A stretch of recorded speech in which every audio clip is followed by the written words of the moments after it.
ಇವತ್ತು ನಾವು ಏನು ನಾವು ವಿಷ್ಣು ಸೇನಾ ಸಂಘಟನೆಯ ರಾಜಗೌಡರು ಮಾತಾಡ್ತಾ ಇರೋದು. ಏನು ನಿಮ್ಗೆ ಗೊತ್ತಿರೋ ಹಾಗೆ ಅಭಿಮಾನ್ ಸ್ಟುಡಿಯೋಗೆ ಏನು ಸಮಸ್ಯೆ ಇದೆ ಕಳೆದ 15 ವರ್ಷಗಳಿಂದ, ಮತ್ತು ಏನು 2003ರಲ್ಲಿ ಅವ್ರು ಏನು 10 ಎಕರೆ ಮಾರ್ಕೊಂಡ್ರು, ಅದ್ರ ಬಗ್ಗೆ ನಾವು ಮುಖ್ಯಮಂತ್ರಿಗಳಿಗೆ ಮನವಿ ಕೊಟ್ಟಿದ್ವಿ. ನಮಗೆ ಮನವಿಗೆ ಸ್ಪಂದಿಸಿದ್ದಾರೆ. ಇವತ್ತು ಅವರ ಆಪ್ತ ಕಾರ್ಯದರ್ಶಿ ಅವ್ರನ್ನ ಭೇಟಿ ಮಾಡಿ ಇವತ್ತು ನಾವು ಇದು ಮಾಡಿದಾಗ ಅವರು ಜಿಲ್ಲಾಧಿಕಾರಿಗಳಿಗೆ ರೆಫರ್ ಮಾಡಿದ್ದಾರೆ ತನಿಖೆ ಮಾಡೋಕ್ಕೆ. ಅದು ಸಂಬಂಧಪಟ್ಟಂತೆ ಇದು ದಾಖಲೆ ಇದೆ. ಓಕೆ ಸರ್, ದಾಖಲೆ ಇದೆ. ಜಿಲ್ಲಾಧಿಕಾರಿಗೆ ರೆಫರ್ ಮಾಡಿದ್ದಾರೆ. ಈಗ ಅಧೀನ ಕಾರ್ಯದರ್ಶಿಗಳು ಅವರು ರೆಫರ್ ಮಾಡಿದ್ದಾರೆ DC ಅವರಿಗೆ. ಏನು ಸರ್ಕಾರ ಅವರಿಗೆ 1970ರಲ್ಲಿ 20 ಎಕರೆ ಕೊಟ್ಟಿತ್ತು ಬಾಲಣ್ಣವರು ಒಂದು ಸಂಸ್ಥೆಗೆ. ಮತ್ತು ಬಾಲಣ್ಣವ್ರು ತೀರ್ಕೊಂಡ ಮೇಲೆ ಅವ್ರ ಮಕ್ಕಳು 2003ರಲ್ಲಿ 10 ಎಕರೆ ಮಾರ್ಕೊಳ್ತಾರೆ. ಅದು ಮಾರ್ಕೊಂಡು ಅಭಿವೃದ್ಧಿ ಪಡಿಸ್ತೀವಿ ಅಂತ ಅವರು ಒಂದು 10 ದಿನಕ್ಕವಾಗಿ ಎಲ್ಲ ಹೇಳ್ಕೊಂಡಿರ್ತಾರೆ. ಷರತ್ತು ಹಾಕೊಂಡು ಸರ್ಕಾರ ಷರತ್ತುಗಳೊಂದಿಗೆ ಮಾರ್ಕೊಳ್ಳೋಕೆ ಕೊಟ್ಟಿರ್ತಾರೆ. ಆದರೆ ಮಾರ್ಕೊಂಡು 10 ಎಕರೆ ಒಬ್ಬ ಹೊರಟೋಗ್ಬಿಡ್ತಾರೆ. ಇನ್ನೊಬ್ಬರು ಗಣೇಶ್ ಅವ್ರು ನೆಡ್ಸ್ಕೊಂಡು ಹೋಗ್ತಾ ಇರ್ತಾರೆ. ಇವಾಗ ನಮ್ಮ ವಿಷ್ಣುವರ್ಧನ್ ಅವರಲ್ಲಿ ಹಾಕಿದ ಮೇಲೆ ಸಮಸ್ಯೆಗಳು ಜಾಸ್ತಿ ಆಯಿತು. ಸ್ಮಾರಕ ಮಾಡೋಕ್ಕೆ ಆಗಲಿಲ್ಲ. ಅಲ್ಲಿ 2009-16ರವರೆಗೂ ಆಗಲೇ ಇಲ್ಲ. 2016ರಲ್ಲಿ ಸರ್ಕಾರ ಕೊಡ್ತು ಮೈಸೂರಲ್ಲಿ. 17ರಲ್ಲಿ ಅವರೇ 10 ಕುಂಟೆ ನಮ್ಮ DC ಶಂಕರ್ ಒಂದು ಇದ್ರಲ್ಲಿ ಸಂಧಾನದ ಮುಖಾಂತರ 10 ಕುಂಟೆ ಸರ್ಕಾರಕ್ಕೆ ಒಪ್ಪಿಗೆ ಪತ್ರ ಬರ್ಕೊಟ್ರು. ಸರ್ಕಾರವನ್ನು ಸರ್ವೆ ಮಾಡಿ ಸ್ಥಳಕ್ಕೆ ಖುದ್ದಾಗಿ ಮಂಜಪ್ಪ ಅವರೇ ಆಗಲಿ ಮತ್ತು DC ಶಂಕರ್ ಬಂದು ಇದು ಮಾಡಿದ್ರು. ಅದು ಹಂಗೆ ಪೆಂಡಿಂಗ್ ಇತ್ತು. ಸ್ಮಾರಕ ಲೋಕಾರ್ಪಣೆ ಆಗಲಿ, ಆಮೇಲೆ ಅದೊಂದು ಇತ್ಯರ್ಥ ಮಾಡೋಣ ಅಂತ.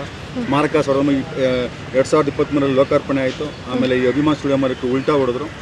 ಹೈಕೋರ್ಟಲ್ಲಿ ಹೋಗಿದ್ವಿ. ಹೈಕೋರ್ಟ್ ಸರ್ಕಾರದ ಸಮಸ್ಯೆ ಬಗೆಹರಿಸ್ಕೊಂಡಿದ್ದು. ನಾನು ಈ ಸರ್ಕಾರಕ್ಕೂ ನಾನು ಹೈಕೋರ್ಟ್ ಆರ್ಡ್ರ್ ಬರೋಕ್ಕೂ ಮುಂಚೆ ಕೊಟ್ಟಿದ್ದೆ. ಅದು ಅಭಿವೃದ್ಧಿಪಡಿಸಿಲ್ಲ. ಅದ್ರ ಬಗ್ಗೆ ತನಿಖೆ ಮಾಡಿ ನಮ್ಗೆ 10 ಕುಂಟೆ ಅದನ್ನು ನಮಗೆ ಬಿಟ್ಕೊಡಿ ಅಂತ.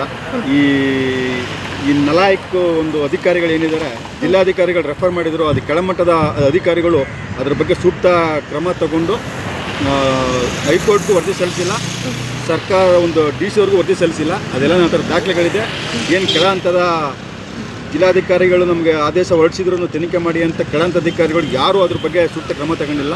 ಮುಂದಿನ ದಿನಗಳಲ್ಲಿ ಅದ್ರ ಬಗ್ಗೆ ನಾನು ಮಾತಾಡ್ತೀನಿ. ಇವಾಗ ವೆಂಕಟೇಶಯ್ಯ ಅವರು CM ಆಪ್ತ ಕಾರ್ಯದರ್ಶಿ ವೆಂಕಟೇಶಯ್ಯ ಅವರು ಜಿಲ್ಲಾಧಿಕಾರಿಗಳಿಗೆ ಸೂಕ್ತ ತನಿಖೆ ಮಾಡಲು ಒಂದು ರೆಫರ್ ಮಾಡಿದ್ದಾರೆ.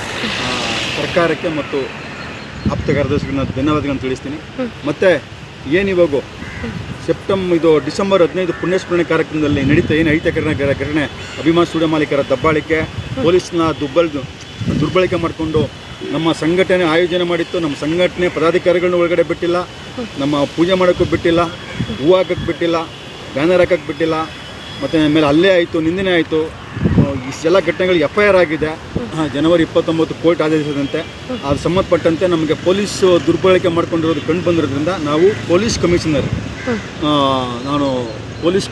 ನಾನು ಒಂದು ನಿಮ್ಮ ಏನು ಸೆಪ್ಟೆಂಬರ್ 18 ಡಾಕ್ಟರ್ ವಿಷ್ಣುವರ್ಧನ್ 75ನೇ ದಿನೋತ್ಸವ ಕಾರ್ಯಕ್ರಮಕ್ಕೆ ನಮಗೆ ನಿಮ್ಮ ಇಲಾಖೆಯಿಂದ ಸೂಕ್ತ ನಮಗೆ ಒಂದು ಸಹಕಾರ ಬೇಕು.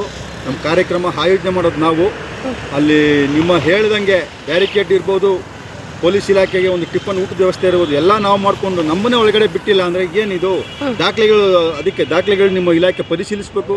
ಜಿಲ್ಲಾಧಿಕಾರಿಗಳ ಆದೇಶ, BBMP ಅವರ ಅನುಮತಿ ಪತ್ರ ಇಷ್ಟೆಲ್ಲ ಇದ್ರೂ ನೀವು ಒಂದು ಇಂಜೆಕ್ಷನ್ ಆರ್ಡ್ರ್ ಇಲ್ಲದೇ ಇದ್ರೂ ಇಂಜೆಕ್ಷನ್ ಆರ್ಡ್ರ್ ಕ್ಯಾನ್ಸಲ್ ಆಗಿದೆ. ಅದು ಇದ್ರೂ ತೋರಿಸಿದ್ರು ಪೊಲೀಸ್ ಇಲಾಖೆ ಅವ್ರಿಗೆ ಸಹಕಾರ ಕೊಡ್ತು ಅಂತ ನಾನು ಇದ್ರ ಬಗ್ಗೆ ನಾನು ಪೊಲೀಸ್ ಕಮಿಷನರ್ ಆಯುಕ್ತರಿಗೆ ನಾನು ಕಂಪ್ಲೇಂಟ್ ಮಾಡಿದ್ದೀನಿ.